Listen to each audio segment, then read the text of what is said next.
Some years ago, a boy ran into a hospital screaming, "There is blood in my urine, there is blood in my urine." The doctors thought it was a case of hematuria, only to find out that it was actually the mother of the boy that poured her blood into his urine, making him have symptoms that he didn't have. What happens when your mind tells your body you are sick? Welcome to another episode of the T series. Here we'll be talking about pseudosickness. Pseudo means false.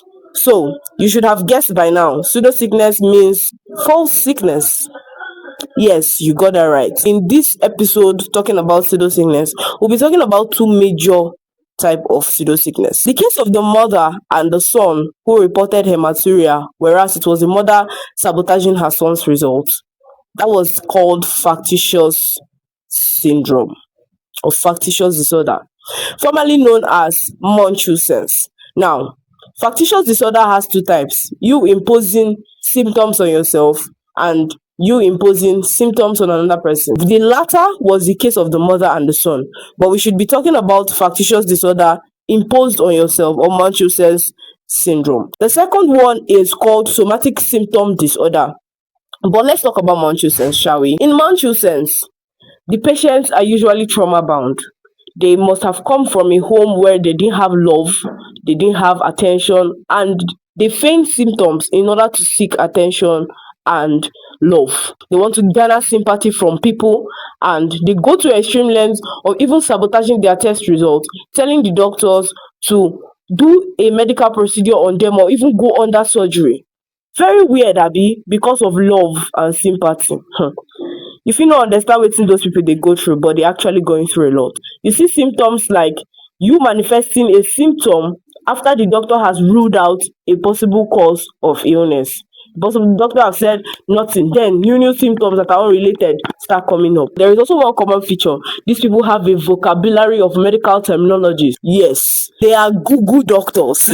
These people, they can go at great lengths, even to the point of overdosing themselves, just to land in the hospital and garner sympathy. Somatic symptom disorder, on the other hand, is not done to garner sympathy. This is just a case of mental illness. Why did I say so? These people with somatic symptom disorder pay very much attention to little details in their health. There are people that care for their health so much, they do checkups every day, and at the change of one number in their BP regulator or in their BP numbers, they have already started losing it. Even something as harmless as breathing becomes a major concern for them.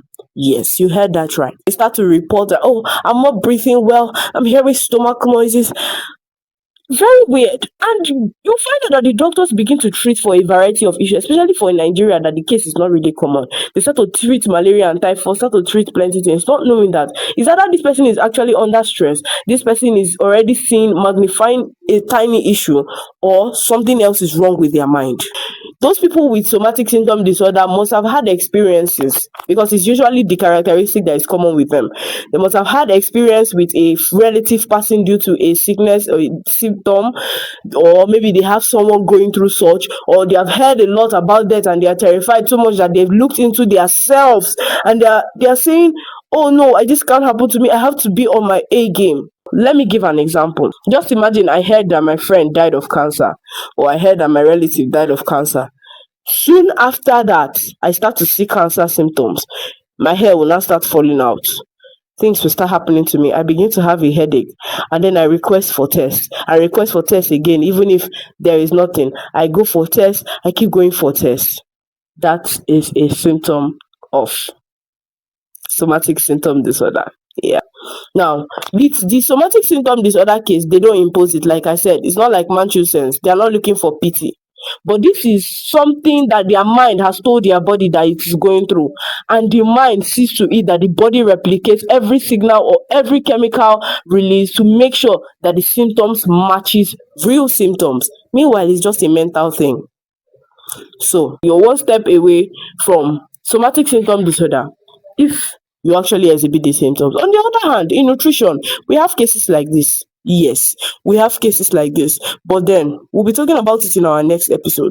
So, you need to know, before I end this video, that life is just one. It is not a rehearsal. Nah, this is the real deal. Munchausen's and somatic disorder, they have something in common. The patients are likely to overdose themselves on drugs because they think that the doctors are not treating them well, and they may pass out from that. So, if your mind is playing a trick on your body, calm down, sit down, ask yourself, Omo, let me live this life to the fullest. Even if I'm going today, let it be that I have lived life and I did not live life running around trying to find the symptom that was not there.